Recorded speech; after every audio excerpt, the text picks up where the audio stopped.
اور باقی یہ کہ آپ جاب کے حوالے سے بڑی دلچسپ بات کی ہے کہ فطرت میں ہے گھر میں بیٹھنا اور قسمت میں ہے گھر سے نکلنا. تو بہت زبردست آپ نے امتزاج بیان کیا ہے. ایک ایسا تضاد ہے کہ گھر سے نکلنے کو جی نہیں چاہتا اور جو ہے وہ اللہ نے گھر سے نکلنا لکھ دیا ہے. تو اب آدمی کرے کیا؟ دو جو ہے وہ کہتا ہے کشتیوں کے اندر سوار ہو گیا ہے، نہ ادھر جاتا نہ ادھر جاتا ہے. اور جیسے آپ بتاتی جاب پہ جاتی ہوں تو دل جو ہے وہ گھر میں اٹکا رہتا ہے. اصل میں تو عورت کی فطرت تو اللہ نے اوورال بنائی یہی ہے، وقرنا فی بیوتکن.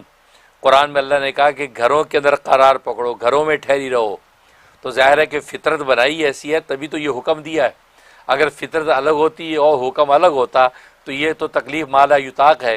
ایسی تکلیف اللہ ڈالتا ہے کہ جو تکلیف جو اس کا کوئی حل نہیں ہے، تو ایسا اللہ کرتا نہیں ہے. لہذا فطرت عورت کی یہی ہے کہ گھر کے اندر ٹک کے جو ہے وہ بیٹھے. وہ الگ بات ہے کہ ضروریات انسان کو کھینچتی ہیں تو انسان طبیعت کے اوپر عقل کو غالب کر لیتا ہے. لہذا عقلیت کے مطابق چلتا ہے، طبیعت کے مطابق نہیں چل پاتا. جو عورتیں گھروں سے باہر جابے کرتی ہیں، سینکڑوں عورتیں ہوں گی جن کا جی چاہتا تو گھر میں بیٹھی رہیں، میاں کما کے لائے. اور یہی فطرت اللہ نے انسان کی بنائی ہے. لیکن ضروریات جو ہوتی ہیں وہ ظاہر ہے کہ انسان کی طبیعت جو ہے وہ اس کی عقلیت سے مغلوب ہو جاتی ہے. اور عقل یہ کہتی باہر نکلیں گے کہ کسب معاش ہوگا، پیسے بنائیں گی، بل پے کریں گے، میاں بیوی مل کے کمائیں گے تو امریکہ یورپ میں گزارا ہوگا. تو یہ عقلیت کو طبیعت پہ غالب کر کے لوگ جابے کرتے ہیں. ورنہ واقعی ہر عورت کی فطرت تو اللہ نے یہ بنائی ہے کہ گھر میں قرار پکڑے اور گھر میں بیٹھیں اور شوہر جو کما کے لائے. یا ماں باپ ہیں تو ماں باپ جو اپنی اولاد کا نانفقہ پورا کریں. اب رہا کہ اب آپ کیا کریں؟ اس کے لیے بہترین حل وہی ہے جو میرے دادا پیر قطب العالم برکت الاسد حضرت شیخ الحدیث مولانا محمد زکریا کاندلوی مہاجر مدنی قدس سرو فرماتے ہیں. وہ فرماتے ہیں کہ ایسی کیفیت میں آپ اپنے آپ کو اللہ کے سپرد کر دیں، اپنی کوئی تجویز نہ رکھیں، تفویض کا راستہ اختیار کریں.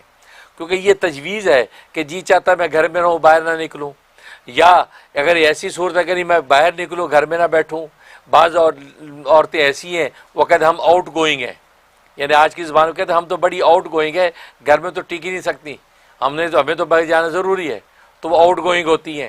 تو گویا کہ تو فرمایا کہ اب آپ اپنے آپ کو اللہ کے سپرد کر دیں کہ اللہ میں تجویز میری کوئی نہیں ہے، نہ گھر میں بیٹھنا میری تجویز ہے، نہ گھر سے نکلنا میری تجویز ہے. میں تفویض کی کیفیت سپرد کرتی ہوں، اپنے آپ کو سپرد کرتی ہوں. ظاہر ہے کہ دو وقت کی روٹی کی میں محتاج ہوں، رزق کے تیرے خزانے ان کے میں محتاج ہوں. ربی انی لما انزلت الی من خیر فقیر. جو تو رزق مجھ پہ اتارے گا یا اللہ میں اس کی محتاج ہوں. تو یہ ہوں. اور تفویض اب آپ میرے لیے کیا فیصلہ کرتے، لیکن رزق چاہیے مجھے، کشادہ رزق چاہیے، باعزت رزق چاہیے. گھر میں بٹھا کے دے یا گھر سے نکال کے دے، لیکن مجھے باعزت رزق چاہیے. میری اپنی کوئی تجویز نہیں ہے، میں تفویض کی کیفیت اختیار کر کے تیرے سپرد کرتی ہوں معاملے کو. آپ یہ دعائیں کرنا شروع کر دیں.